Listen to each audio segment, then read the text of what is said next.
Assalamualaikum warahmatullahi wabarakatuh. Selamat pagi anak-anak, semoga dalam keadaan sehat walafiat, selalu dalam lindungan Allah Subhanahu wa taala. Nah, pada kesempatan kali ini kita akan belajar tentang pendidikan agama Islam, melanjutkan materi yang minggu lalu kita sudah pelajari, yaitu tentang bagaimana kita merawat jenazah. Nah, pada minggu kemarin kita sudah belajar tentang 5 kewajiban sesama muslim.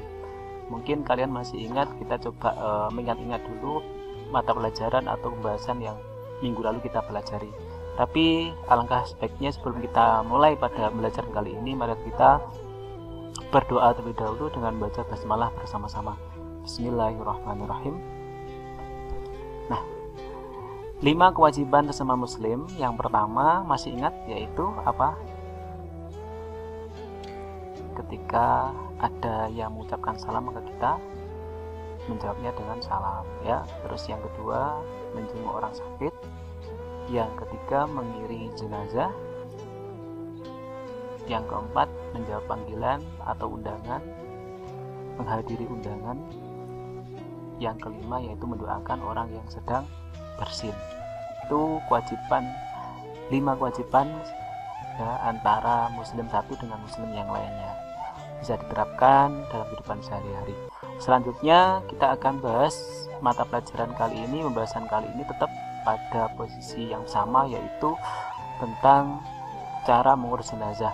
Yang pertama kita akan memulai, yaitu tindakan awal ketika berlaku kematian. Nah, tindakan yang pertama kali harus dilakukan ketika pas waktu ada orang yang meninggal dunia. Bisa mungkin saudara kita dan kebetulan kita itu ada di sana, atau mungkin keluarga kita. Yang harus kita lakukan yang pertama kali apa? Yang pertama adalah satu, hendaklah kita ucapkan inna lillahi wa inna ilaihi raji'un. Terus yang kedua, tukarkan pakaiannya dan bersihkan kotoran yang keluar dari tuburnya. Ini yang ketika waktu kalian mungkin bisa memandikan atau pas memandikan, nah ini bisa kalian bersihkan kotoran yang keluar dari tuburnya, ya. Terus rapatkan kedua belah matanya, jadi ditutup matanya, ketika pas matanya itu terlihat terbuka, jadi silahkan rapatkan kedua belah matanya itu sehingga terlihat tertutup atau dalam keadaan seperti orang tidur. Terus yang keempat, lipatkan tangannya seperti dalam sholat. Jadi bahasanya lipatkan tangannya seperti dalam sholat itu adalah sendakep. Kalau orang sholat itu sendakep namanya. Terus berikutnya, yang kelima, rapatkan mulutnya. Nah, biasanya kan orang meninggal dunia itu dalam keadaan bengong. Jadi terbuka mulutnya sehingga kalian harus merapatkannya.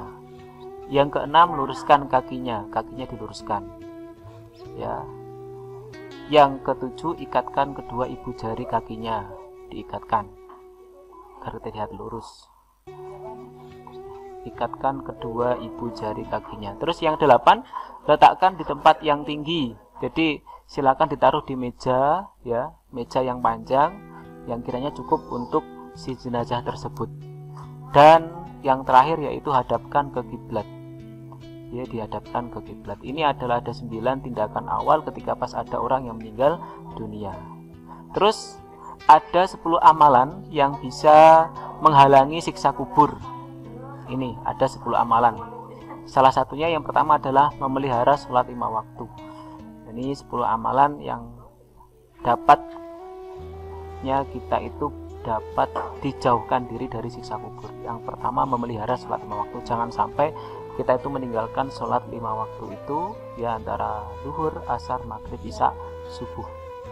Terus yang kedua, selalu membaca surat Al-Ikhlas, terutama dalam kesakitan yang membawa kematian. Jadi ketika pas kalian dalam keadaan, kalau orang mau meninggal dunia itu dalam keadaan sakratul maut, jadi kalian itu jangan lupa, mungkin bisa waktu atau mungkin ada keluarga yang kalian meninggalkan, mau meninggal maksudnya, kalian bisa mengarahkan untuk membaca surat Al-Ikhlas.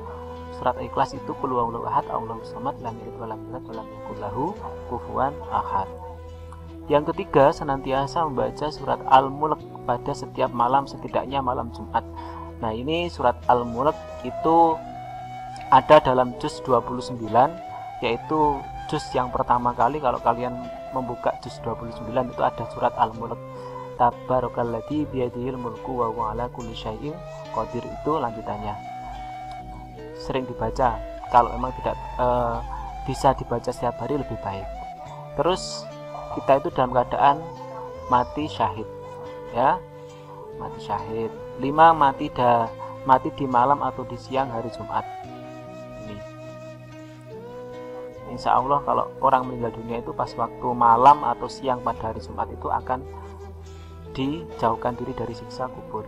Terus nomor 6, mati karena sakit perut. Nah, mati karena sakit perut itu tergantung ya, sakit perutnya karena apa. Tapi di sini penjelasannya mati karena sakit perut, bisa jadi masuk angin dan sebagainya. Terkadang banyak orang yang meninggal dunia itu dengan sakit perut karena mungkin seperti halnya kayak angin duduk dan sebagainya. 7, tidak ditangisi mayatnya di waktu kematian seperti perlakuan jahiliyah. Ini kalau ada yang menangis itu bisa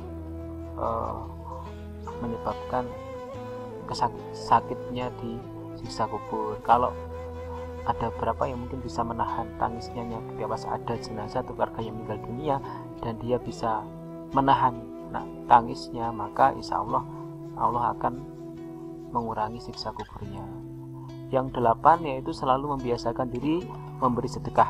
Nah, kalau kita itu memiliki rezeki yang lebih, kita diperbolehkan atau kita disarankan untuk bersedekah.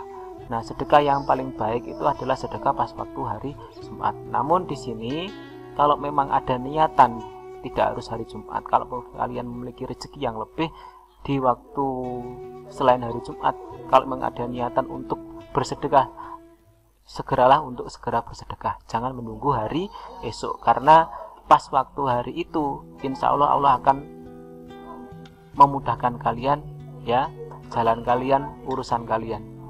Terus nomor 9, break dulu ya, bentar. Nah, kita lanjutkan ya. Tadi kita lanjutkan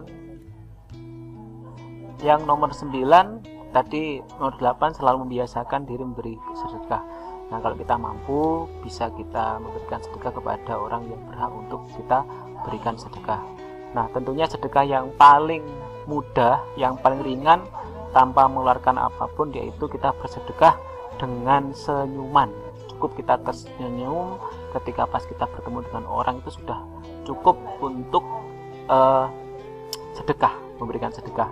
Tidak harus dalam bentuk uang, tidak harus dalam bentuk barang, ya, cukup dengan kita tersenyum itu sudah termasuk sedekah.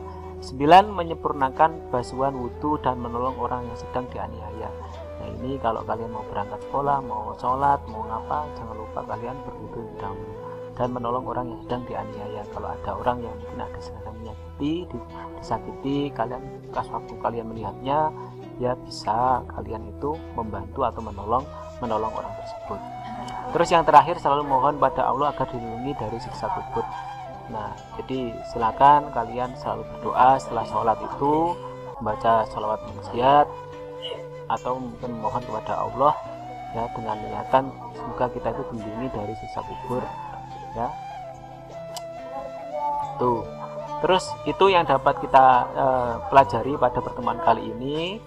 Ada 10 amalan yang bisa menghalangi kita itu dijauhkan dari siksa kubur. Diingat-ingat dan bisa dijalankan dalam kehidupan sehari-hari, ya. Salah satunya memelihara sholat 5 waktu, menjaga sholat 5 waktu. Jangan sampai sholat 5 waktu itu tidak kalian jalankan, karena sholat itu adalah wajib dan tidak bisa dititipkan kepada teman atau kepada keluarga, dan itu menjadi tanggung jawab kita masing-masing. Kalau sholat yang baik, maka amalan-amalan yang lain pun juga akan baik, ya. Itu yang dapat saya sampaikan. Terima kasih. Semoga materi yang sedikit ini bisa memberikan manfaat kita semuanya dan memberikan barokah, ya, lahir kita, batin kita, dan semoga kita selalu dalam keadaan sehat walafiat. Sekian, terima kasih. Kita akhiri dengan baca hamdalah bersama-sama. Assalamualaikum warahmatullahi wabarakatuh.